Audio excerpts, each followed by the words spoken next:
Welcome to Morning Message for June the 11th, 2020.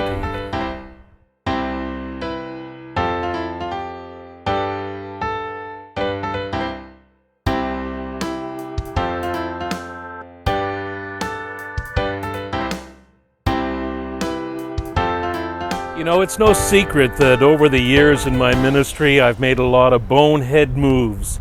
I've said and done things that I probably shouldn't have, well, I certainly shouldn't have done. And I've always been blessed with loving and caring and forgiving congregations, and I'm certainly thankful for that. I remember back in 1989, just a few months before I was ordained as a deacon, I was doing some visiting on behalf of a parish in Dartmouth, and I was at the Dartmouth General Hospital. And I met a man there. I'd never met him before, so he was new to me, and we had a nice conversation, and he seemed like a jovial sort of fellow despite his particular circumstances, which involved his digestive tract.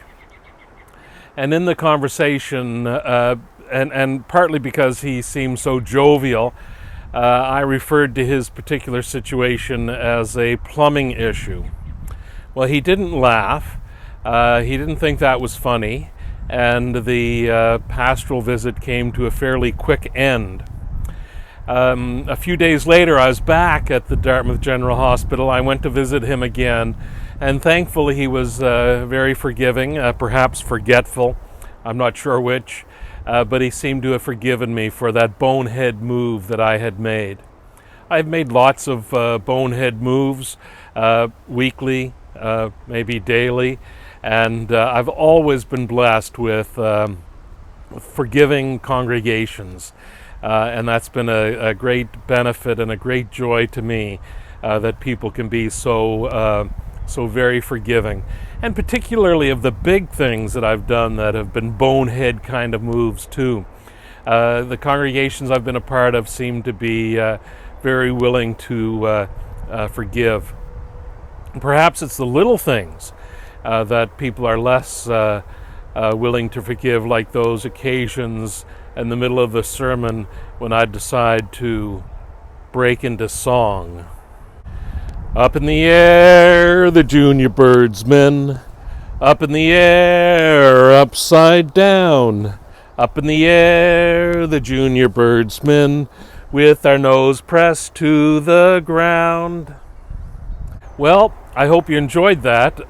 My sister Penny, I'm sure, was the one who taught me that particular song, so she's at least partly to blame for that, and perhaps she can receive some forgiveness as well for her role in teaching me that particular song.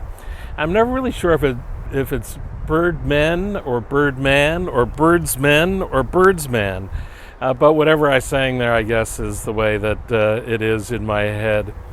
The reason I wanted that song in our heads today is the phrase, up in the air, because so much of what's going on in the world right now is up in the air. We try to make plans, and I know that this is something that is faced by businesses. How do they make plans over the next few months when things could change so easily? How do people make choices in their own lives about holidays or whatever might be happening? It's difficult to make those plans, and it's certainly difficult for the church. For example, in September we're supposed to gather for an electoral synod in Halifax, but part of the discernment around that is whether or not we'll be allowed to have 450 people at the cathedral in September. We may not be able to do that, so what are the contingency plans? What if everything goes sideways and we have to make entirely different decisions or postpone synod even further? So those are certainly difficult choices to make. All those plans, in a sense, are up in the air. And I think that's true of planning in the parish. It's difficult to make plans for this Sunday when things might change between now and Sunday. It's difficult to make plans for next month or the month after when we don't really know what the restrictions might be. And the health authorities aren't really sure either, because things could change so quickly. in that regard. So my hope is that we are forgiving of ourselves in the midst of all this, knowing that so much of that is out of our hands, that we can be loving and caring and forgiving of one another and of ourselves. So we need to be gentle on ourselves as a church and as individuals in this world. So that's my hope and prayer for everyone today, is that you will find that sense of peace and serenity. You will find that sense of God's love and forgiveness. You will find the ability to be forgiving and gentle with yourselves, with the businesses that you're running, or the households you're running, or the organizations you're involved in, including the church, as we all try to muddle through this together. That sense of forgiveness and gentleness will be something that helps give us strength and to meet the challenges in the days ahead. So my prayer for everyone today is that God continues to bless you in your life. Amen.